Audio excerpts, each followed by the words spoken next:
Ao longo dessas últimas semanas, nós temos conversado sobre a soberania de Deus, sobre todas as coisas, inclusive sobre a nossa salvação.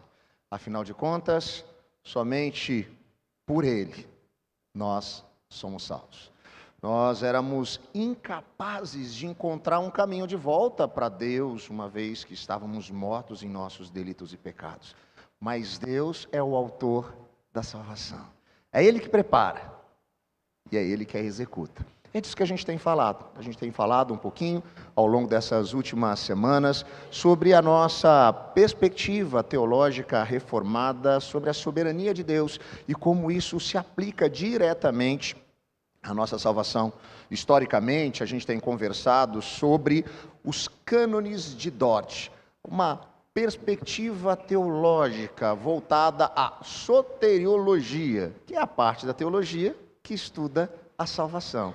Como que isso está diretamente ligado à ação de Deus. E a gente tem olhado, então, a cada semana para um desses pontos que nos ajudam em sua completude a entender de maneira mais efetiva como que Deus vem em nossa direção para nos trazer para um relacionamento real, verdadeiro com Ele, fazer por nós aquilo que nós não poderíamos fazer. Para a gente ter uma compreensão clara dessa perspectiva teológica, a gente olha para esses elementos, para esses pontos, para esses cânones, e eles estão completamente interligados, eles sequencialmente vão nos ajudando a entender como Deus age, o que Ele fez, o que Ele faz. E é por isso que a gente gastou um tempo aqui, há algumas semanas, falando sobre a natureza do ser humano, a nossa depravação total. Como nós, ao estarmos mortos em nossos delitos e pecados, estávamos completamente distantes do Criador de todas as coisas. Como nós temos essa tendência a fazer as coisas do nosso jeito e não do jeito de Deus. Como nós, então, assim cometemos esses crimes contra Deus, buscando sempre a nossa autonomia. Esse é o nosso estado, essa é a nossa condição. O bem que muitas vezes a gente quer fazer, não faz, mas o mal que a gente não quer, esse a gente faz. Essa é a inclinação natural, normal, do meu e do seu coração. Mas, incondicionalmente, Deus nos elege. E é importante a gente falar sobre isso, porque não tem a ver com o nosso mérito ou a nossa capacidade, nem de fazer, nem de escolher, uma vez que nós já estávamos mortos em nossos delitos e pecados. Mas Deus é aquele que vem e se entrega por amor a mim e a você, apesar de nós, apesar da nossa infidelidade, apesar da inclinação do nosso coração ao mal. Caminhando, então, nessa direção, a gente vai chegando aqui hoje para falar um pouquinho sobre a expiação limitada. E quando a gente fala sobre esse ponto, a gente não quer dizer que o valor ou o poder da morte e do sangue de Jesus são limitados. Muito pelo contrário. É que ele morreu especificamente pelos seus. E é isso que a gente vai conversar hoje nessa direção. Para tanto, queria convidar você a abrir ou a ligar a sua Bíblia no Evangelho de João, capítulo de número 3.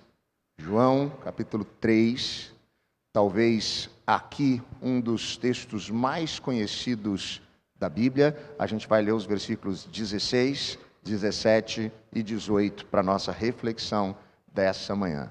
João 3, de 16 a 18, assim nos diz a palavra do Senhor. Porque Deus tanto amou o mundo, que deu o seu Filho unigênito, para que todo o que nele crê não pereça, mas tenha vida eterna. Pois Deus enviou o seu Filho ao mundo, não para condenar o mundo, mas para que este fosse salvo por meio dele. Quem nele crê não é condenado, mas quem não crê já está condenado, por não crer no nome do Filho unigênito de Deus. Oremos.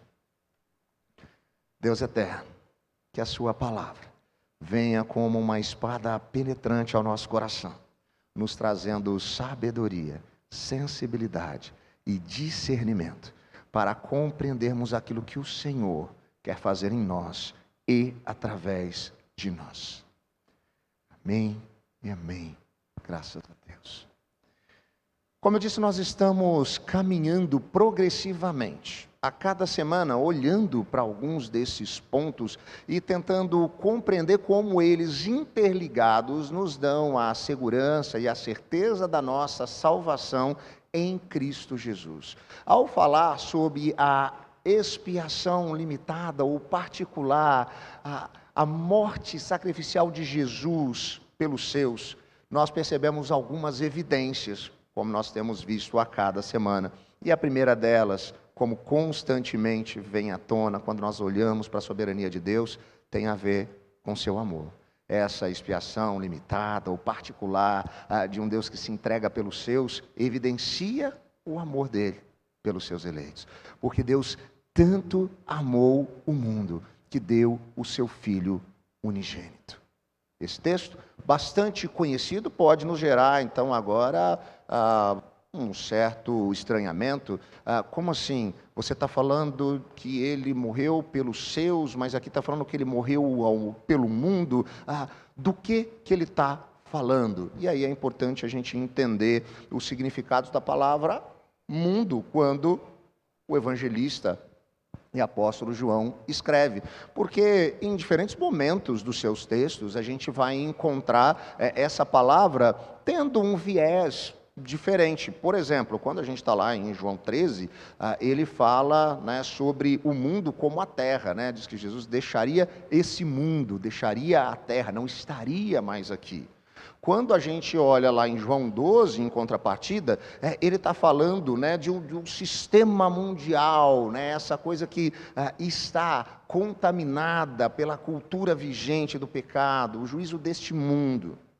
Quando a gente vai para João 15, a gente encontra ele falando ali da humanidade, fora os crentes, porque ele está dizendo, né, que o mundo odeia aquilo que Jesus representa.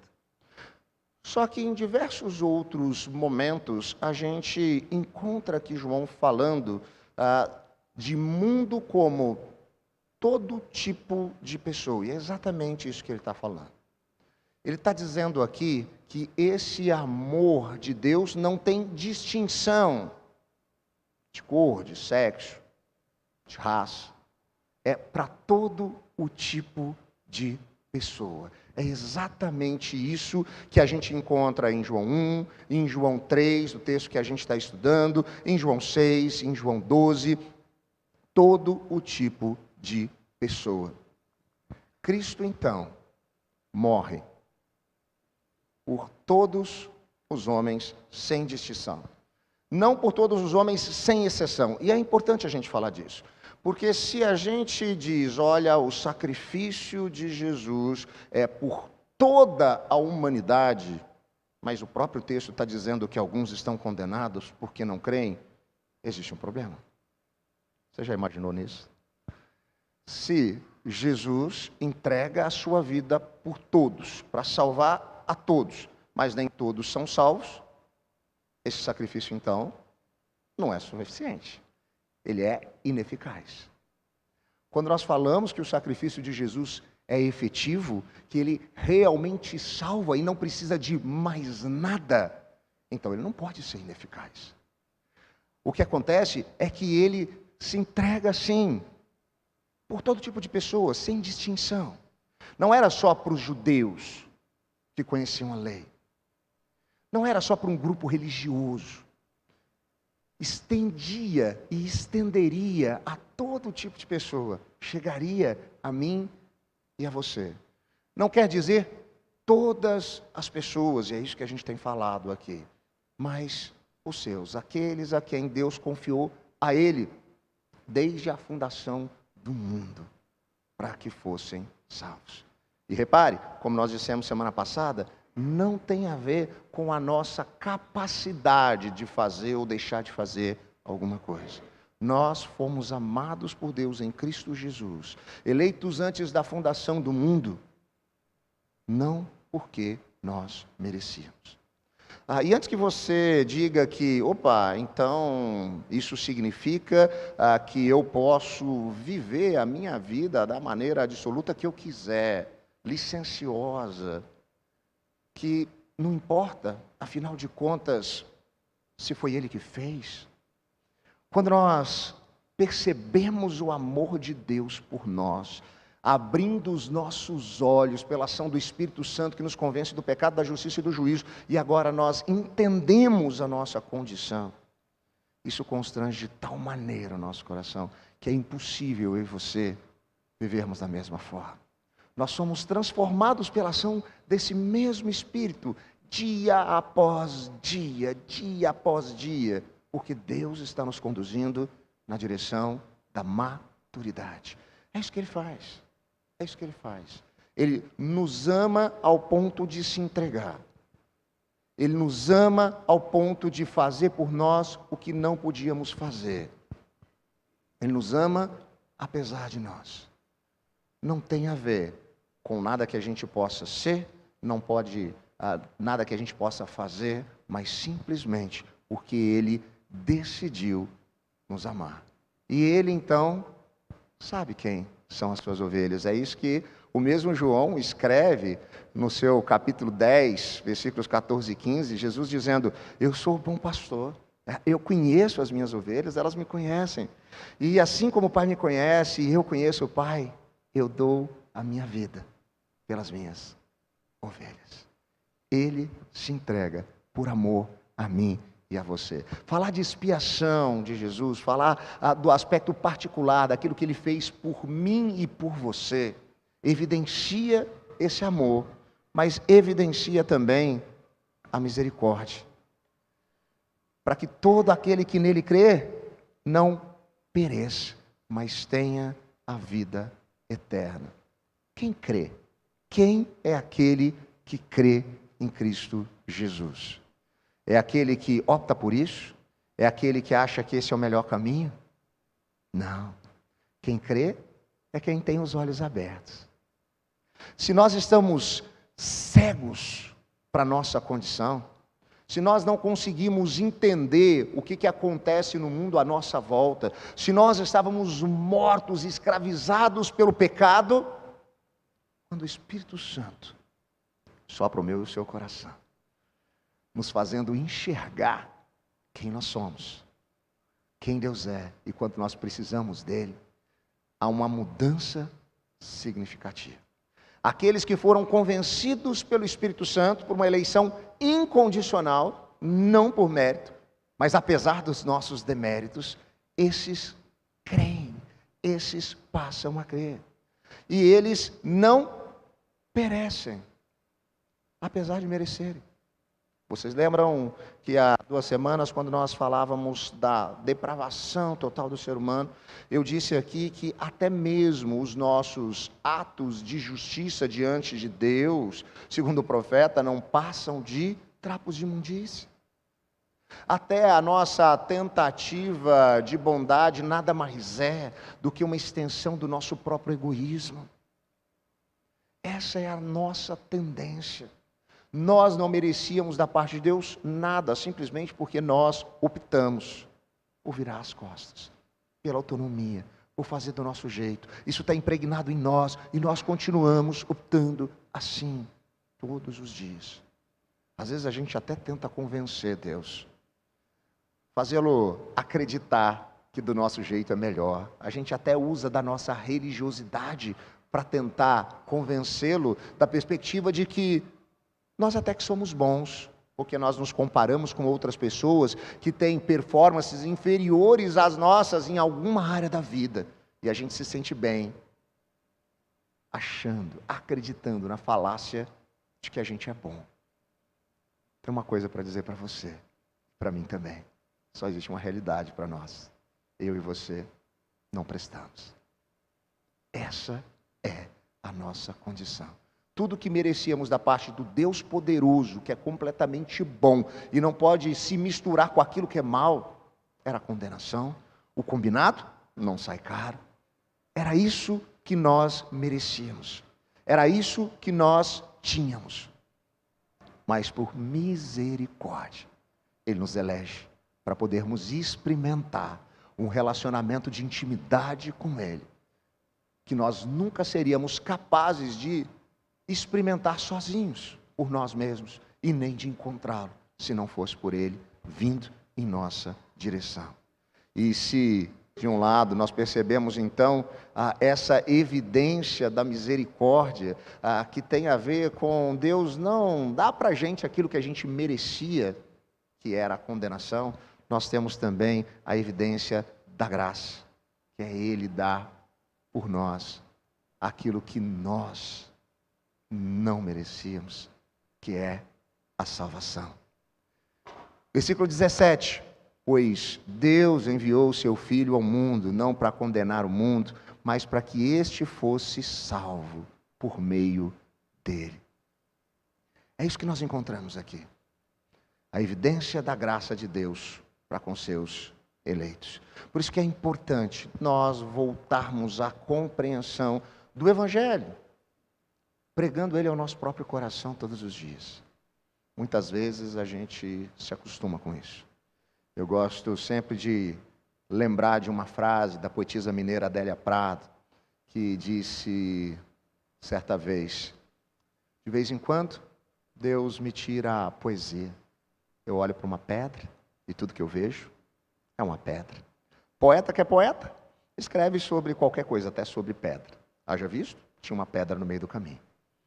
Mas às vezes aquilo perdia o encanto, se tornava rotineiro, natural. Às vezes é exatamente isso que acontece conosco em relação ao Evangelho. A gente já ouviu tantas vezes essa história de que a gente não presta e Jesus morreu por nós, que às vezes a gente se acostuma com isso. E não faz o mesmo efeito no nosso coração. Não nos instiga mais, não aquece mais o nosso coração. O desafio aqui da compreensão dessa expiação de Jesus, que evidencia a sua graça para conosco, faz com que a gente, todos os dias, olhe no espelho e conte para a gente a mesma história, com a mesma intensidade. Eu e você precisamos ser relembrados disso. Por que Jesus foi enviado? Por que o mundo precisa de salvação? Por causa da nossa condição, por causa do pecado, por causa do caos que se estabeleceu quando a humanidade vira as costas para o Criador. A gente passa a experimentar o sofrimento, a dor, o caos. A gente tenta se livrar disso e não consegue. Mas esse Deus amoroso, com graça, traça um plano para nos trazer de volta para Ele. Então, Ele derrama a sua vida pelas suas ovelhas, por aqueles que Ele mesmo abriria os olhos. Se você enxerga a sua condição, eu posso te dizer, não foi por você mesmo. O Espírito Santo de Deus é quem faz isso, em mim e em você. Você já teve essa sensação de, às vezes, não conseguir pensar uma solução, encontrar um caminho, e de repente parece que tem um insight e você vê as coisas de uma forma diferente? Você consegue enxergar em uma nova perspectiva? É exatamente isso que acontece quando o Espírito Santo de Deus abre os nossos olhos para entendermos como Deus é gracioso e como Ele se entrega por nós. E caminhando nesse texto, a gente percebe também a evidência do juízo de Deus para com a humanidade. Quem nele crê, quem tem seus olhos abertos nessa perspectiva, não é condenado, mas quem não crê já está condenado. Deus é reto e justo. O ser humano é inclinado ao mal. Deus não pode se relacionar com aquilo que é mal. Deus já havia combinado que a consequência de caminhar na direção do mal, de viver a autonomia, seria ficar para sempre distante dele. Essa é a condenação. Você sabe o que é a condenação eterna? É viver para sempre longe de Deus, o Criador de todas as coisas. Agora, repare, se aqui na história nós vivemos um mundo instável, mas que como foi criado e a humanidade foi criada à imagem e semelhança de Deus, nós temos lampejos disso. Então nós ainda experimentamos momentos bons, mas por conta do pecado que entra na história da humanidade, traz a instabilidade, nós também experimentamos lampejos daquilo que é mal. A dor, o sofrimento, o caos, eles batem na porta de todo mundo. Daqueles que creem, daqueles que não creem.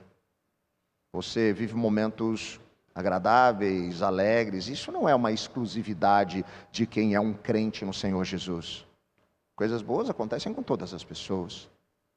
Mesmo uma pessoa que não tem nenhum tipo de relacionamento com Deus ou espiritualidade, ela vive momentos alegres. Ela se casa, ela tem filhos, ela vê o crescimento dos filhos. Por que isso acontece?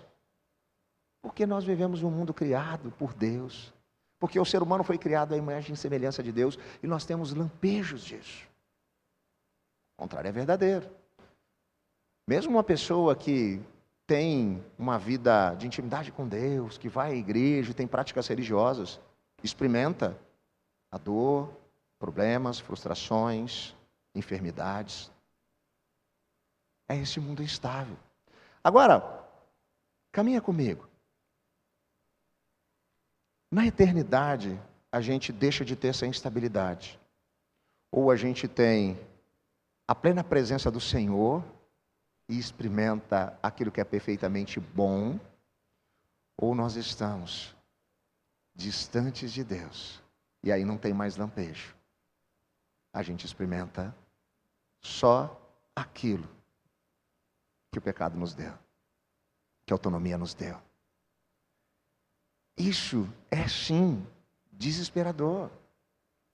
Mas a crença em Jesus é evidência de que nós fomos eleitos por Deus e que Jesus morreu por nós para que nós pudéssemos ter a esperança da vida eterna ao lado do nosso Senhor.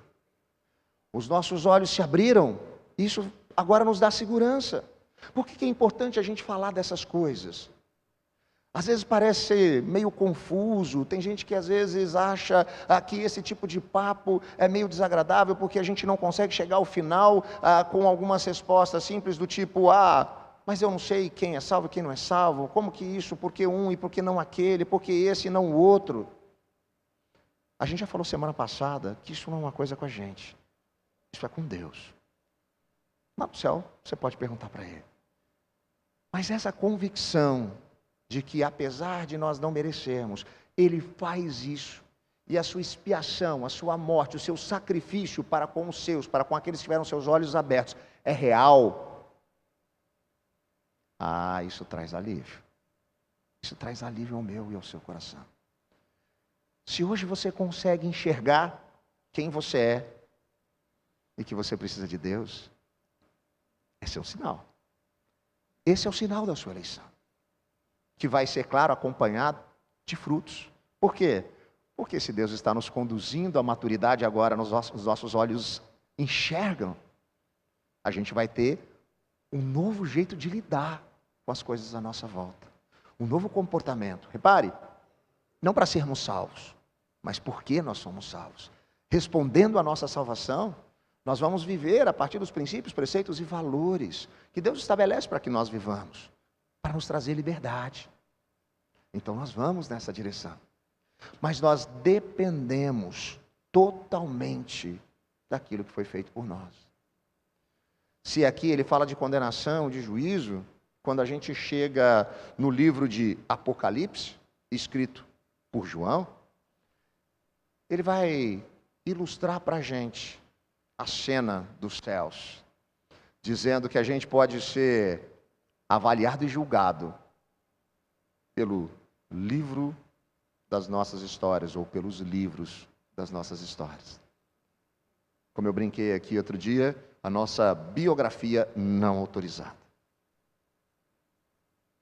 Exposta.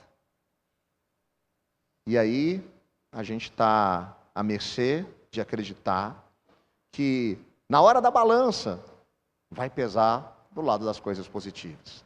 Eu fiz mais coisas boas do que coisas ruins. Só que o peso da balança, que é o próprio Deus, é a bondade perfeita, a qual nós nunca vamos alcançar. Se estamos mortos nessa condição, é impossível. Mas se os nossos olhos foram abertos para a compreensão de que nós não podíamos, mas Ele fez, e nós cremos nisso. Por isso que a salvação é pela graça, mediante a fé, que também é colocada no meu e no seu coração pela ação do Espírito. O que acontece? Nós não somos julgados pelos livros que contam a nossa história. Nós somos julgados pelo livro que foi escrito com o sangue do Cordeiro, que derramou o seu sangue por amor a mim e a você, por amor aos seus, aos que o Pai deu a Ele, as ovelhas que o Pai confiou a Ele, e que Ele nunca vai abandonar. Isso traz para mim e para você uma segurança de que, ainda que as lutas sejam uma realidade, que as frustrações possam abater o nosso coração, nós temos certeza do final da história. Nós temos convicção de que fomos tão amados por Ele, que um dia estaremos na presença dEle. Quando os nossos olhos se fecharem para a história e se abrirem para a eternidade, Jesus estará diante de nós e enxugará dos nossos olhos todas as lágrimas. E aí nós vamos experimentar aquilo que Ele mesmo tem preparado para nós. É sensacional a gente perceber toda a nossa vida e a nossa condição a partir daquilo que Deus faz. Sim, mais uma vez eu vou te dizer, tem hora que a gente não vai conseguir compreender algumas minúcias, alguns detalhes. Afinal de contas, diante de Deus, a nossa capacidade de compreensão é muito limitada. Então Ele usa inclusive algumas figuras que tornam mais fácil pelo menos uma compreensão média. Porque nós não conseguimos nem sequer compreender toda a sua soberania, glória e majestade. É por isso que nós nos rendemos. É por isso que nós, quando percebemos que Ele se move em nossa direção, Ele sendo como é, e nós, em nossa pequenez, o nosso coração se abala, se constrange. Tudo que nós temos para oferecer a Ele é a nossa adoração, o nosso louvor, a nossa gratidão. É isso que a soberania de Deus faz.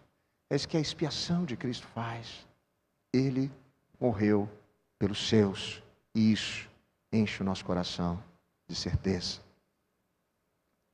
Falando sobre a expiação limitada, o teólogo Ronald Hancock diz o seguinte: se Cristo morreu por todos os homens e todavia alguns ainda não são salvos, e a diferença é a livre escolha da pessoa, então o que realmente importa na nossa salvação não é a morte de Cristo, mas a nossa escolha. Então nossa salvação depende não dele, mas de nós. Que Deus não permita pensarmos tais coisas sobre a morte de Cristo, ou sobre nós mesmos. O ensino de que Cristo morreu pelo seu povo eleito, aqueles a quem o Pai lhe deu, significa que Ele fez tudo o que era necessário para a salvação deles, mediante o seu sofrimento e morte, e que nada mais é necessário. Assim, a sua morte é realmente uma expiação, reconciliação, pleno pagamento pelo pecado, resgate e satisfação. Ele realmente salva, e salva completamente aqueles por quem morreu. Cristo deu a sua vida na cruz do Calvário, por mim e por você. E isso é o que faz a diferença. Não é isso mais alguma coisa. Não é isso e você escolher. Não é isso e você fazer. É isso e tudo mais vem por causa disso. As suas atitudes, as suas ações, a sua fé. vem agora, porque Ele fez. Com os olhos abertos, nós temos a convicção de que fomos separados. E repare, não fomos separados meramente para experimentarmos das bênçãos da parte de Deus e sonharmos com o dia que estaremos com Ele na eternidade. Não tem a ver apenas com ter um endereço no céu. Ele nos elegeu, nos predestinou, nos separou para sermos seu povo. E agora, sabe o que Ele está fazendo? Ele usa esse povo na história para poder fazer a diferença. Para que todas as nações possam ser iluminadas por essa luz. Quando nós olhamos para Deus no Antigo Testamento, separando um povo, chamando um homem, Abraão, dizendo para ele: olha, eu vou abençoar você e sua descendência, mas por meio de você e da sua descendência, eu vou abençoar os outros povos. É isso que Ele faz conosco. Quando os nossos olhos são abertos, e nós agora somos feitos parte de um povo, de uma família, de um corpo, Ele passa a agir em nós e através de nós. Existem muitos eleitos, pelos quais Ele derramou a sua vida e o seu sangue, que estão mais perto de você do que você pode imaginar. Essas pessoas, muitas delas, ainda não têm os olhos abertos. Elas nem sabem quem são. Mas Jesus morreu pelos seus. Em um determinado momento, os olhos delas se abrirão. Qual é o nosso papel nisso tudo? Sermos os instrumentos para isso. Porque Ele poderia ter feito isso de outra maneira, mas Ele decidiu fazer por meio do seu povo. Agora que os seus olhos foram abertos, seja instrumento para que outros olhos sejam abertos. Quando eu e você pregamos o Evangelho da Graça, o Espírito Santo usa esse momento para abrir os olhos daqueles que estão à nossa volta. É por isso que nós pregamos o Evangelho. É por isso que nós falamos do amor de Deus. Indistintamente. Lembra disso? Ele morreu por todo tipo de pessoa. Por isso eu e você não podemos dizer: mas olha, aquela pessoa não deve ser um eleito. Olha o comportamento dela, olha o que ela é, olha o que ela faz.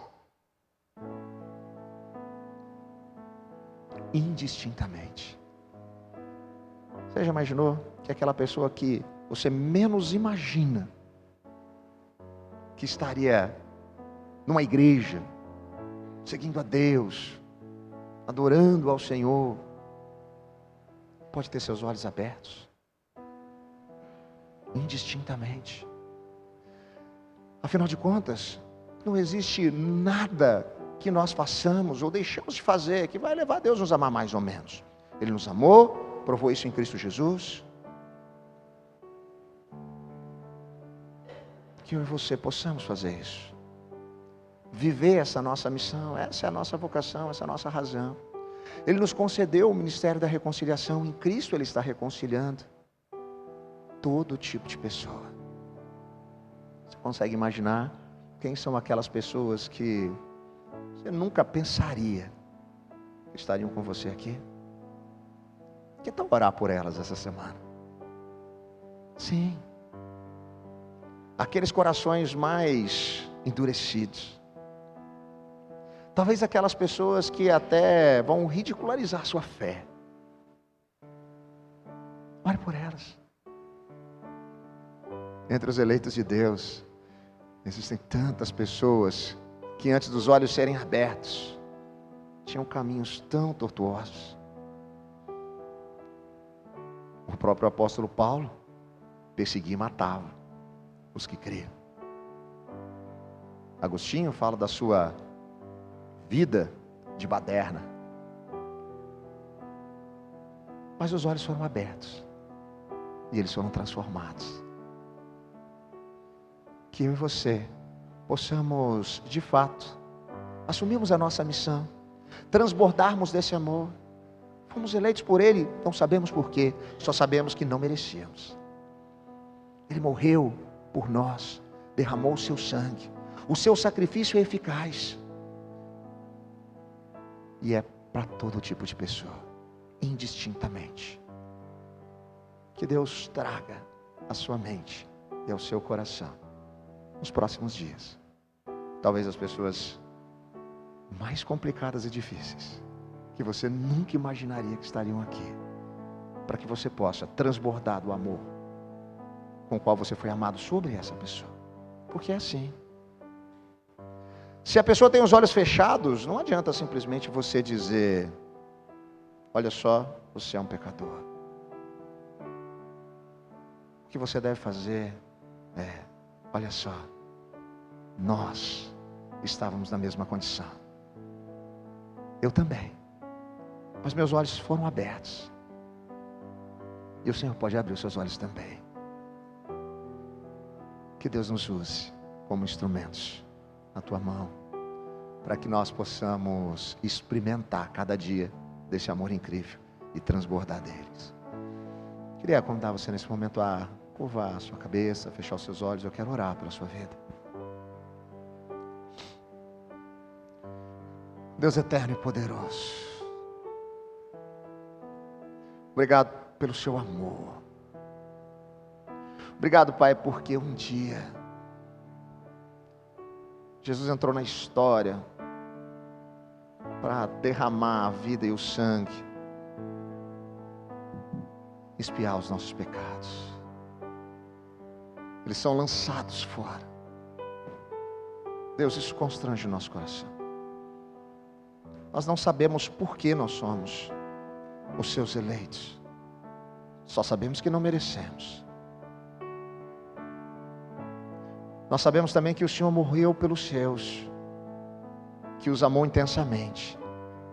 Se agora nós somos diferentes partes de um mesmo corpo, cujo cabeça é Cristo, o nosso amor também, Deus, para com esses, excede o nosso entendimento.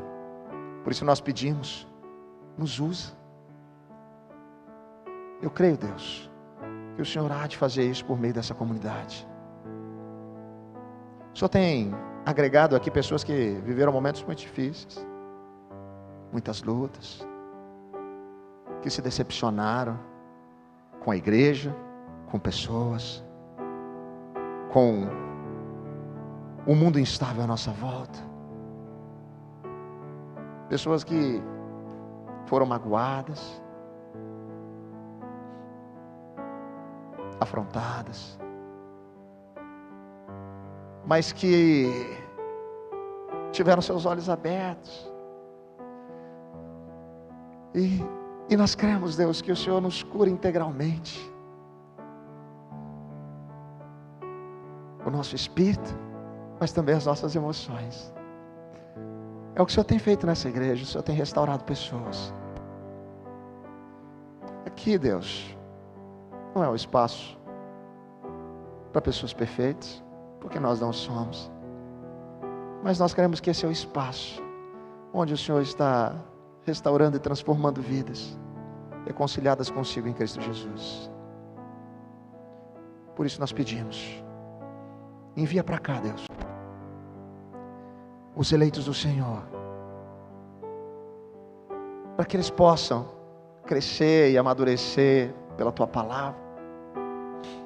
Eu peço, Deus, que o Senhor possa trazer aqui pessoas que talvez nós mesmos vamos ficar assustados dizendo: eu nunca imaginei ver essa pessoa aqui. Mas é pelo seu poder, é pela sua glória, é pela sua majestade. O nosso papel é o de sermos instrumentos. Como eleitos, agora nós temos a responsabilidade de abençoar. Nós temos a responsabilidade de amar como o Senhor amou.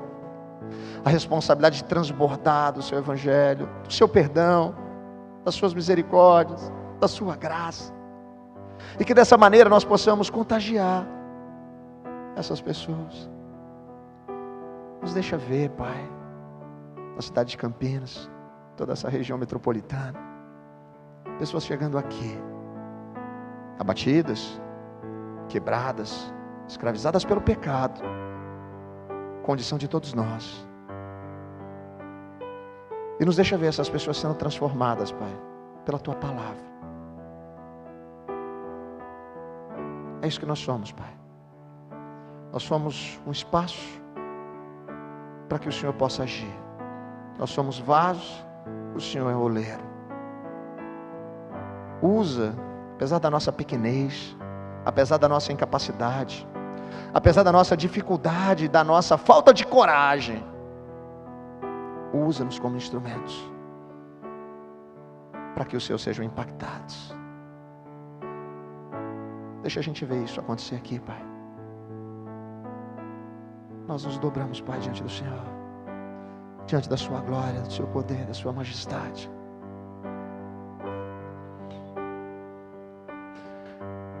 Deixa a gente experimentar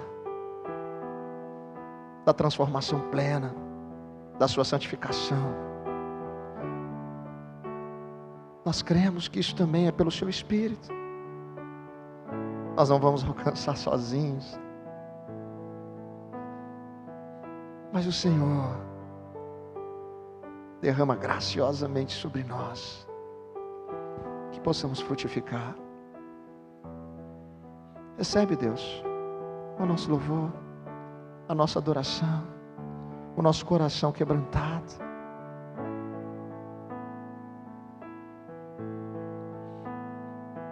Usa cada um de nós aqui, apesar das nossas imperfeições.